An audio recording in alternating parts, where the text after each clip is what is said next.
Let's bring in Scott Martin, Chief Investment Officer at Kingsview Wealth Management. Scott, good afternoon. Welcome. Hey, Anna, how you doing? I'm great. We saw a lot of shoppers behind Leo. We've been showing shots at malls across the country. People are out, they're spending money. The U.S. economy is doing well, despite some headwinds from tariffs, of course. GDP expanded at 4.3% in the third quarter. That's pretty strong. But with that said, it's not really reflecting when it comes to Americans' mood or overall outlook on the economy, which remains pessimistic. Scott, what's the disconnect here? What's keeping the economy growing in spite of the gloomy mood for so many Americans? It's one of those funny things, Hannah, where I think the consumer is not feeling as good as they were maybe a year or so ago, maybe not as good as they thought they would be feeling about now. But what the consumer is doing, I think, to take care of that, say, malaise and mood, is they're going out and spending. So you mentioned the GDP figures that were out recently that look very good. Consumer spending being a big part of the U.S. economy is showing up very well. So I think there's two things going on. I think the pollsters or the folks taking the surveys are maybe asking the wrong consumers and maybe not talking to the big consumers who are spending most of the money, which is typically the high end of that range. But also, I think there's also a consumer that is very flexible and very flippant when it comes to what they're basically spending their money on. And so maybe one day they don't feel very good and feel like doing anything, but then the next day they feel very good and want to go do some things. So it's kind of a hodgepodge of what they're kind of doing overall. Yeah, that makes sense. We have to talk about the government shutdown. We know this had a huge impact on economic data, especially the numbers we were getting the last few months. Do you expect to see more revisions on at least some of these numbers?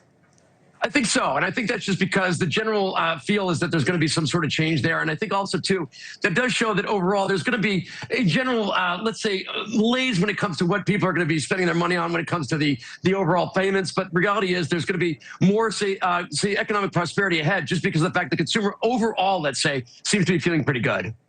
We did see unemployment rise last month. It hit a high for the year in November, 4.6%. This, of course, while wage growth has been contracting. You just alluded to that a moment ago as well. Do you think those trends will continue into 2026?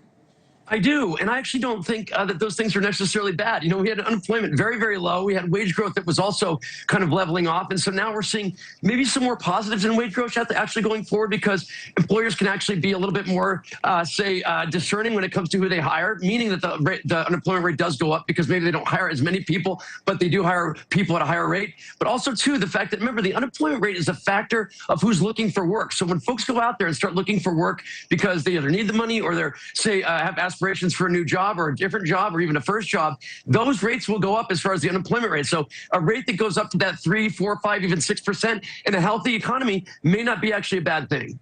What I thought was interesting as we were looking at the data is the spending gap widening between high earners and low-income Americans. Experts are calling it that K-shaped economy. It's a term I haven't heard in quite some time. Two trend lines heading in opposite directions. That's what a K economy means. Is that divide sustainable moving forward, Scott? Well, for a little while, I think it is, because like you mentioned, the K shape or the K letter that's being pointed out here, and is a new letter, if you will. So it can stay around for a little while, I think, as it grows. But you're right. The top end of that K arm, let's say, can only get so high, and the bottom end can only get so low. So eventually, those are going to have to come back together. But as we see with this economy, as we see with a lot of the growth, say, since COVID or even during COVID, there is a lot of, unfortunately, haves and have-nots. And so while the haves do tend to carry the economy, the have-nots obviously are not carrying the economy and not doing as well. The reality is that it's not sustainable for a long, long period of time, but can keep going for a bit. But they will eventually, say, coincide here, I think, as the economy matures. We talked about inflation a lot in 2025. It really hasn't risen much as expected from the tariffs by President Trump. But do you think those prices could level off in 2026? I'm actually concerned about inflation in 26 and 27 because I'm kind of an economic bull, if you will. I think the economy is being understated as far as how good it is. So I think some inflation is going to come back. And the fact, too, and great segment previously about the Fed and inflation and the popularity of the Fed chairmanship.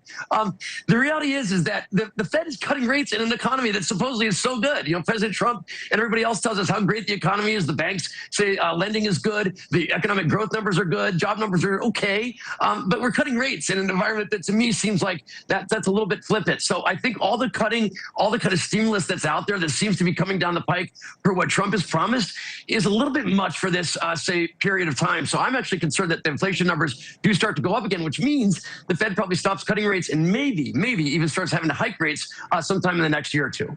Yeah, what are your predictions when it comes to the economy for 2026, Scott?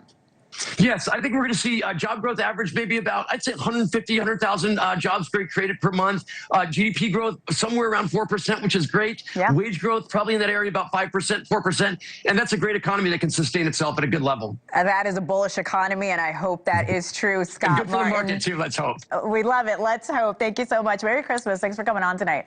You too. See ya.